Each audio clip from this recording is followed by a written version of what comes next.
Eu tenho alguns princípios, assim, né? Acho que a primeira coisa é a gente entender, a gente precisa separar direito de negócio, né? Eu acho que a gente tem um perigo muito grande quando a gente mistura os nossos direitos fundamentais com negócios. Eu não tenho absolutamente nada contra a iniciativa privada, pelo amor de Deus.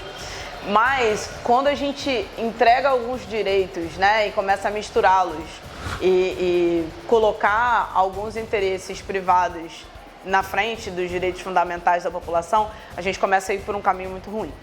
A gente precisa defender a educação pública como pilar da nossa sociedade.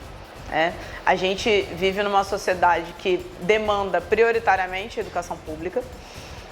A gente precisa, em primeiro lugar, defender o financiamento público para a educação pública. A gente parece que está conseguindo caminhar para esse consenso, né? A gente teve aí a votação do Fundeb esse ano, que garantiu mais recursos para a educação pública, ok, isso é importantíssimo. Mas não é só recurso, né? A gente precisa gerir bem essa educação, sabendo onde a gente quer chegar. Hoje a gente não consegue garantir o básico de política educacional para os estudantes que estão dentro das nossas escolas, né? E quando eu estou falando isso, não estou baseada em resultados de provas, de IDEBs. Isso também é um bom indicador, né? Que vai dizer assim, ok, os nossos alunos não estão aprendendo aquilo que deveriam.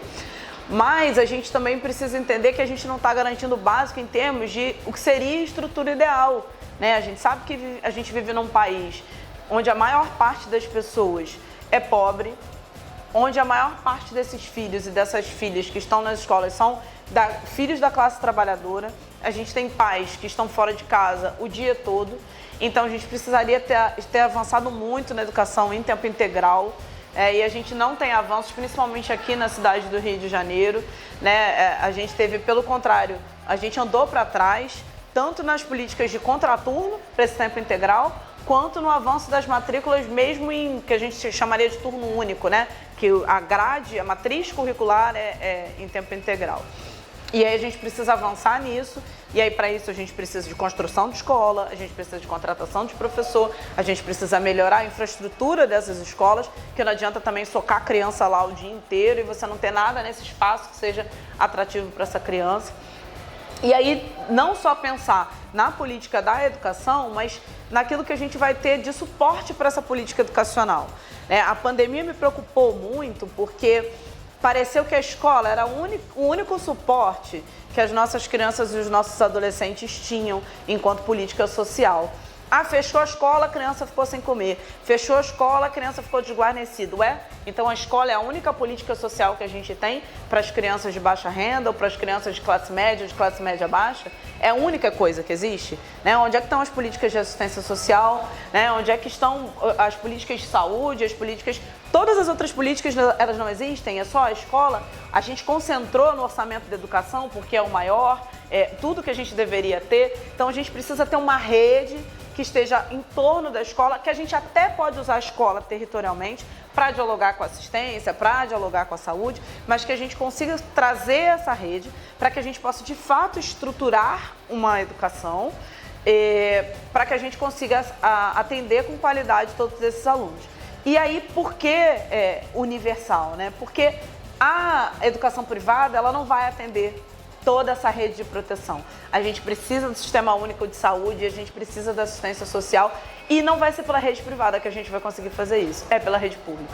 Uma outra questão que a gente tem que observar agora na pandemia é que o processo que a gente viveu está agravando um fenômeno que a gente já vem observando nos últimos anos, que é um fenômeno de achatamento, né, da classe média.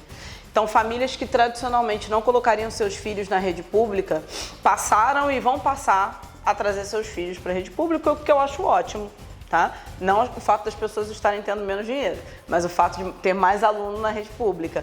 Porque eu acho que a rede pública é para todo mundo, gente. A escola pública não pode ser só para pobre, né? A gente tem que acabar com esse paradigma que a escola pública é escola para pobre. Não, é a escola para todos os cidadãos dessa cidade.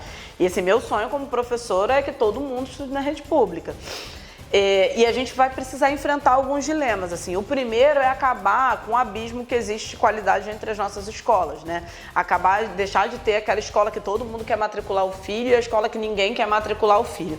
Eu estava conversando com um rapaz lá na Saara e ele estava falando, olha, tem uma escola pública do lado da minha casa, mas eu não matriculei meu filho lá, eu acabei colocando na escola particular, porque eu não gosto daquela escola, não tem uma qualidade boa, não tem uma fama legal. A gente precisa acabar com isso, né? É um absurdo imaginar que tem um cidadão trabalhador que tira um dinheiro suado do orçamento dele para pagar uma escola porque ele não confia na qualidade da escola pública que está do lado da casa dele. A gente não pode viver com isso, então a gente precisa ter políticas que avancem nesse sentido e há uma série de coisas que a gente pode fazer para isso. Uma outra coisa que a gente vai precisar enfrentar são as metas mesmo que a gente tem que encarar de aumento da educação em tempo integral, por exemplo. A gente tem uma rede de 1.542 escolas que a gente precisa colocar metade das vagas, né? A gente tem 640 mil alunos, então a gente não tem que ter metade das escolas, mas metade dos alunos em tempo integral. Então 320 mil precisariam estudar em horário integral e hoje a gente tem cerca de 30%. E se a gente tem mais alunos chegando, a gente tem aí um desafio de gestão, né, para encarar. Eu preciso de mais gente chegando na rede, mas eu também tenho que colocar mais gente estudando em tempo integral. Então, isso vai demandar um planejamento grande, né, por parte do Poder Executivo, de construção de escolas, de planejamento, de pensar vaga ociosa, de contratação de professor e de ver, porque a gente sabe que tem escolas que talvez possam ter algumas salas que não atendam nos 2 turnos, enfim, pensar isso, mas para que a gente consiga atender a todos esses alunos, né, porque é possível a gente atender todos os alunos. Uma outra questão não é só no ensino fundamental, né? Porque o município atende desde da creche, né? Nossa creche começa com 6 meses e vai até o final do ensino fundamental, que pensando aí a idade certa seria 14 anos. E a gente também atende a educação de jovens e adultos do ensino fundamental. Então, qualquer adulto, né, que esteja fazendo o ensino fundamental, ele também é atendido na educação de jovens e adultos pela rede municipal. Então, pensar esses desafios, por exemplo, do aumento dessas vagas para a creche, que pelo nosso plano municipal de educação, a gente teria que estar atendendo 50% das crianças que demandam as vagas em creche, de 6 meses a 3 anos, e a gente teria que ter universalizado, ou seja, ter dado vaga para todas as crianças de 4 e 5 anos na pré-escola. E a gente não conseguiu atingir nenhuma dessas 3 metas, né? Nem de 50% na creche, nem na universalização da pré-escola e nem a do tempo integral. Então, assim, essa gestão deixou tudo pelo caminho. Então, é um desafio muito grande por parte do Poder Executivo e que eu, como vereadora, vou cobrar, porque a gente tem que fiscalizar, porque senão isso não anda. Assim, as nossas crianças precisam muito. E os nossos responsáveis também, né? Porque a gente tem uma sociedade de pais e mães trabalhadores que precisam confiar na educação que seus filhos vão ter nas nossas escolas.